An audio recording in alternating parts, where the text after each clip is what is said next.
Hi hello ನಮಸ್ಕಾರ. ಪಯಣ academy ಸಿಂದಗಿಗೆ ನಾನು ನಿಮ್ಮ ಪ್ರಶಾಂತ್ ಕುಲಕರ್ಣಿ. ಸೊ ಇವತ್ತು ಸರ್ಕಾರವು ಹೊರಡಿಸಿರುವಂತಹ ಒಂದು ಅಧಿಸೂಚನೆಯಲ್ಲಿ 15,000 ಶಿಕ್ಷಕರ ನೇಮಕಾತಿ ಕುರಿತು ಕೆಲವೊಂದು ಪರೀಕ್ಷಾ ವಿಧಾನಗಳ ಬಗ್ಗೆ ಆಗಿರ್ಬೋದು ಅಥವಾ ಪರೀಕ್ಷಾ ಪದ್ಧತಿಯಲ್ಲಿ ಆಗಿರುವಂತಹ ಬದಲಾವಣೆಗಳ ಬಗ್ಗೆ ನಾವು ನೋಡೋಣ. ಯಾಕಂದರೆ ಒಂದು ಪರೀಕ್ಷೆಯನ್ನು ಬರೀತಿದ್ದೀವಿ ಅಂತಂದರೆ ಅದಕ್ಕೆ ಸಂಬಂಧಿಸಿದಂತಹ ಮಾಹಿತಿಯು ಕೂಡ ಏನಾಗಿದೆ, ಬಹಳಷ್ಟು ಚೇಂಜಸ್ ಆಗಿದೆ. ಕೆಲವೊಂದು ವೇಟೇಜ್ ಅಂತ ಕೊಟ್ಟಿದ್ದಾನೆ, ಆ ವೇಟೇಜನ್ನು ಕೂಡ ಇವತ್ತು ಸಂಪೂರ್ಣವಾಗಿ ನೋಡೋಣ ಬನ್ನಿ.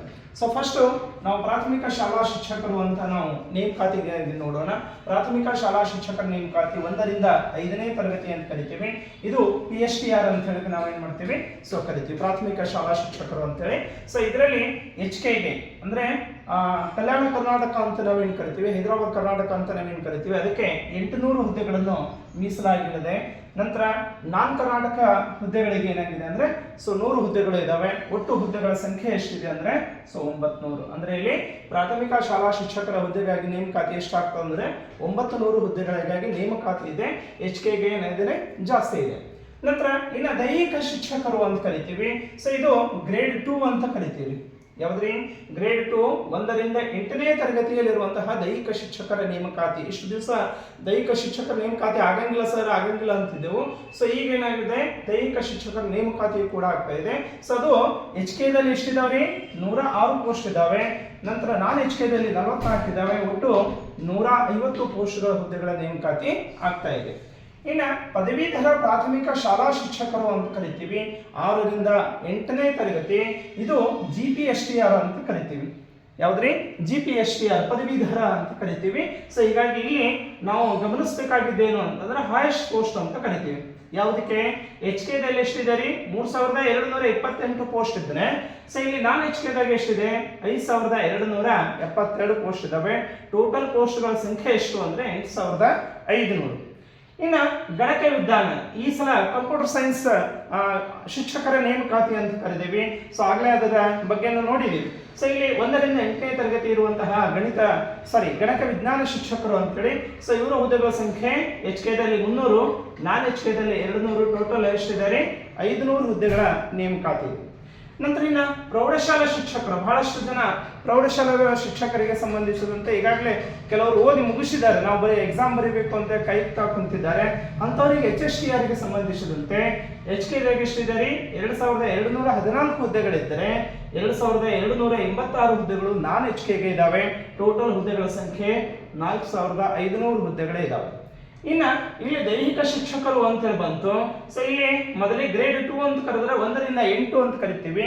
ಗ್ರೇಡ್ 2 ಇಲ್ಲಿ ಗ್ರೇಡ್ 1 ಏನಿದೆ ಅಂದ್ರೆ 8ರಿಂದ 10ನೇ ತರಗತಿ ಅಂತ ಹೇಳಿ ಕರಿತೀವಿ. ಈ ಪೋಸ್ಟ್ ಕೂಡ ನಾನ್ HKಗೆ 319, ನಾನ್ HKಗೆ ಏನಾದರೆ 131, ಮತ್ತೆ ಟೋಟಲ್ 450 ಪೋಸ್ಟ್ ಇದಾವೆ. ಹೀಗಾಗಿ ಒಟ್ಟು ಪೋಸ್ಟ್ಗಳ ಸಂಖ್ಯೆ ನಾವು ನೋಡಿದಾಗ 15,000 ಹುದ್ದೆಗಳ ಭರ್ಜರಿ ನೇಮಕಾತಿ ಸರ್ಕಾರ ಆರಂಭಿಸ್ತಾ ಇದೆ. ಅಂದ್ರೆ ಇಲ್ಲಿ 15,000 ಹುದ್ದೆಗಳ ನೇಮಕಾತಿ, ಶಿಕ್ಷಕರ ನೇಮಕಾತಿ. ಇನ್ನು ನಾವು ಮೊದಲನೇದಾಗಿ ಒಂದೊಂದಾಗಿ ನೋಡ್ತಾ ಹೋಗೋಣ. ಏನು?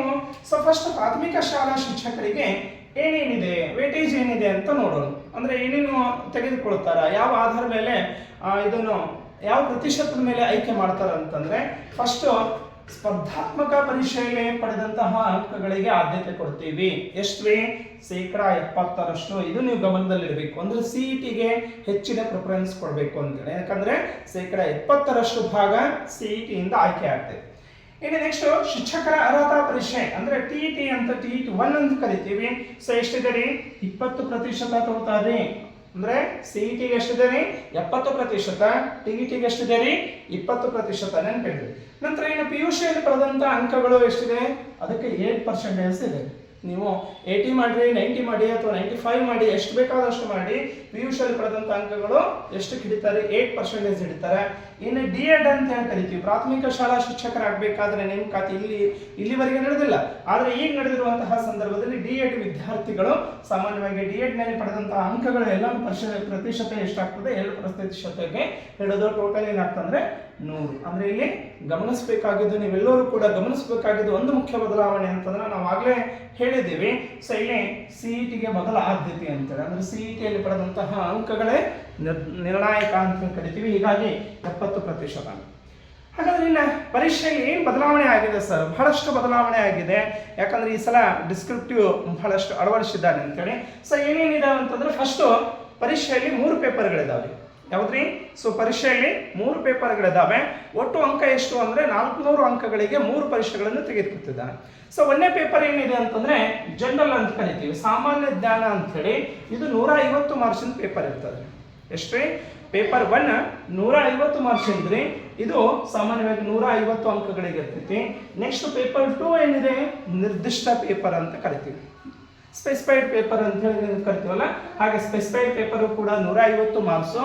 ನಂತರ ಪೇಪರ್ 3 ಏನಿದೆ ಅಂದ್ರೆ ಭಾಷಾ ಪ್ರಾವೀಣ್ಯತೆ ಅಂತ ಕರಿತೀವಿ. ಭಾಷೆ ಇಲ್ಲ ಅಂತಂದ್ರೆ ಕನ್ನಡ ಆಗಿರ್ಬೋದು ಅಥವಾ ಇಂಗ್ಲಿಷ್ ಭಾಷೆಗೆ ಸಂಬಂಧಿಸಿದಂಥ ಭಾಷಾ ಪ್ರಾವೀಣ್ಯತೆ. ಇದು ಡಿಸ್ಕ್ರಿಪ್ಟಿವ್ ಅಂತ ಹೇಳಿ ಕರಿತೀವಿ. ಸೊ ಹೀಗಾಗಿ 100 ಮಾರ್ಕ್ಸಿಗೆ ಟೋಟಲ್ ಎಷ್ಟಿದೆ ಅಂತಂದ್ರೆ ಸೊ 400 ಅಂಕಗಳಿಗೆ ಏನಾಗ್ತಂದ್ರೆ ಇದು ಪರೀಕ್ಷೆ ಇರ್ತದೆ. ಅಂದ್ರೆ ಇಲ್ಲಿ ಒಟ್ಟು ಅಂಕಗಳ ಸಂಖ್ಯೆ ಸೊ 400 ಅಂತೇಳಿ. ಸೊ ನೆಕ್ಸ್ಟ್ ಮುಂದುವರೆದು ನಾವು ನೋಡೋದಾದ್ರೆ ಪೇಪರ್ನಲ್ಲಿ ಏನಿರ್ತದೆ ಇಲ್ಲಿ ಗಮನಿಸೋಣ. ಏನು 1ನೇ ಪೇಪರ್ನಲ್ಲಿ ಏನೇನು ಇರ್ತದ್ರಿ, ಯಾವ್ಯಾವ ವಿಷಯ ಎಷ್ಟೆಷ್ಟು ಮಾರ್ಕ್ಸ್ ಇರ್ತದೆ ಅಂತ ನೋಡಿದ್ರೆ ಯಾವುದ್ರ ಬಗ್ಗೆ ನೋಡ್ತಾ ಇದ್ದೀವಿ? ಪ್ರಾಥಮಿಕ ಶಾಲಾ ಶಿಕ್ಷಕರ ನೇಮಕಾತಿಗಾಗಿ ನೋಡ್ತಾ ಇದ್ದೀವಿ. ಫಸ್ಟ್ ಪಾಯಿಂಟ್ಸ್ ನೋಡ್ತಾ ಇದ್ದೀವಿ. ಸೊ ಇಲ್ಲಿ ನೋಡ್ರಿ ಆ ವಿಷಯ ಏನಿದೆ ಪೇಪರ್ ಫಸ್ಟ್ ನಲ್ಲಿ ಇರುವಂತದ್ದು ಅಂತಂದ್ರೆ ಸಾಮಾನ್ಯ ಕನ್ನಡಕ್ಕೆ ಎಷ್ಟು ಅಂದ್ರೆ 25 ಅಂಕಗಳಿದಾವೆ. ಯಾವ್ದ್ರಿ? ಸಾಮಾನ್ಯ ಕನ್ನಡಕ್ಕೆ. ನಂತರ ಸಾಮಾನ್ಯ ಇಂಗ್ಲಿಷ್ಗೆ 25 ಅಂಕಗಳು. ಸಾಮಾನ್ಯ ಜ್ಞಾನ ಜನರಲ್ ನಾಲೆಜ್ಗೆ 25 ಅಂಕಗಳು. ಇನ್ನ ಮನೋವಿಜ್ಞಾನ ಶೈಕ್ಷಣಿಕ ಮನೋವಿಜ್ಞಾನಕ್ಕೆ ಅಂದ್ರೆ ಸೈಕಾಲಜಿಗೆ ಸಂಬಂಧಿಸಿದಂತೆ 50 ಅಂಕಗಳಿದಾವೆ. ನಂತರ ಮೌಲ್ಯ ಶಿಕ್ಷಣಕ್ಕೆ 15 ಅಂಕಗಳಿದಾವೆ. ನಂತರ ಕಂಪ್ಯೂಟರ್ಗೆ ಏನಿದಾವೆ ಅಂತಂದ್ರೆ 10 ಮಾರ್ಕ್ಸ್ ಇದಾವೆ. ಟೋಟಲ್ ಎಲ್ಲ ಸೇರಿ ಎಷ್ಟೈತ್ರಿ? 150 ಅಂಕಗಳು. ಅಂದ್ರೆ ಇಲ್ಲಿ ಪೇಪರ್ 1 ಗೆ ಇರುವಂತಹ ವಿಷಯ ಏನೇನಿದೆ ರೀ? ಸಾಮಾನ್ಯ ಕನ್ನಡ ಇದೆ, ಸಾಮಾನ್ಯ ಇಂಗ್ಲಿಷ್ ಇದೆ, ಸಾಮಾನ್ಯ ಜ್ಞಾನ ಇದೆ, ಮತ್ತೆ ಶೈಕ್ಷಣಿಕ ಮನೋವಿಜ್ಞಾನ ಇದೆ, ಮೌಲ್ಯ ಶಿಕ್ಷಣ ಇದೆ, ಮತ್ತೆ ಗಣಕಯಂತ್ರ ಇದೆ. ಇದಿಷ್ಟು ಸೇರಿ ಎಷ್ಟು ರೀ? 150 ಅಂಕಗಳ ಮಾರ್ಕ್ಸ್. ಬಹು ಆಯ್ಕೆ ಪ್ರಶ್ನೆಗಳು ಅಂತ ಕರಿತೀವಿ, ಆಬ್ಜೆಕ್ಟಿವ್ ಟೈಪ್ ಕ್ವಶನ್ಸ್. ಎಷ್ಟು ಅವಧಿ? 2 ಗಂಟೆ 30 ನಿಮಿಷದಲ್ಲಿ ಇದು ಪೇಪರ್ ಮುಗಿಸ್ಬೇಕು. ಇನ್ನ ಪೇಪರ್ 2 ಬರೋಣ. ಏನಿದೆ ರೀ ಪೇಪರ್ 2 ದಲ್ಲಿ? ನಿರ್ದಿಷ್ಟ ಪತ್ರಿಕೆ. ಯಾವ್ದ್ರಿ? ಪ್ರಾಥಮಿಕ ಶಾಲಾ ಶಿಕ್ಷಕರು ತೆಗೆದುಕೊಳ್ತೀವಿ, PSTR ಬಗ್ಗೆ ನಾನು ಹೇಳ್ತಾ ಇರೋದು. ಪೇಪರ್ 2 ನಿರ್ದಿಷ್ಟ ಪತ್ರಿಕೆ. ಇದು ಕೂಡ 150 ಅಂಕಗಳಿದಾವೆ. ಬಟ್ 150 ಅಂಕಗಳಲ್ಲಿ ಮತ್ತೆ ಏನಿದೆ ಅಂತಂದ್ರೆ 2 ಆಪ್ಷನ್ಸ್ ಕೊಟ್ಟಿದ್ದಾನೆ. ಅಂದ್ರೆ ಇಲ್ಲಿ 2 ವಿಷಯ ಕೊಟ್ಟಿದ್ದಾನೆ. ಒಂದು ವಿಷಯದ ಜ್ಞಾನ ಅಂತ ಕರಿತೀವಿ, ಹೇಳಿ ಗಣಿತ, ಪರಿಸರ ಅಧ್ಯಯನ ಮತ್ತು ಸಮಾಜ ವಿಜ್ಞಾನ. ಇದೆಲ್ಲರಿಗೂ ಕಾಮನ್ ಅಂತ ಹೇಳಿ ನಿರ್ದಿಷ್ಟ ಪತ್ರಿಕೆಗೆ. ಸೊ ಇಲ್ಲಿ ಗಣಿತ, ಪರಿಸರ ಅಧ್ಯಯನ ಮತ್ತು ಸಮಾಜ ವಿಜ್ಞಾನ 50 ಅಂಕಗಳು. ಇದೇನ್ ಮಾಡ್ಬೇಕ್ರಿ? OMR ಅಂದ್ರೆ ಬಹು ಆಯ್ಕೆ ಪ್ರಶ್ನೆಗಳು ಇರ್ತವೆ. ಅಂದ್ರೆ 50 ಬಹು ಆಯ್ಕೆ ಪ್ರಶ್ನೆಗಳು. ಇನ್ನ 100 ಮಾರ್ಕ್ಸ್ ಏನಿರ್ತದೆ ಅಂತಂದ್ರೆ ಸಾಮಾನ್ಯವಾಗಿ ಡಿಸ್ಕ್ರಿಪ್ಟಿವ್ ಅಂತ ಹೇಳಿ. ಯಾವ್ದ್ರಿ? ಪೇಪರ್ 2 ನಲ್ಲಿ 50 ಮಾರ್ಕ್ಸ್ ಆಬ್ಜೆಕ್ಟಿವ್ ಟೈಪ್ಸ್, 100 ಅಂಕಗಳು ಡಿಸ್ಕ್ರಿಪ್ಟಿವ್. ಯಾವ ವಿಷಯದ ಮೇಲೆ? ನೀವು ಮೊದಲನೇದೇನು ವಿಷಯ ಇದೆ? ಗಣಿತ, ಪರಿಸರ ಅಧ್ಯಯನ ಹಾಗೂ ಸಮಾಜ ವಿಜ್ಞಾನದ ವಿಷಯದ ಮೇಲಿದೆ. ಡಿಸ್ಕ್ರಿಪ್ಟಿವ್ ಆಗಿ 100 ಅಂಕಗಳನ್ನು ಬರೀಬೇಕು ಅಂತ ಹೇಳಿ. ಇದು 2ನೇ ಪೇಪರ್.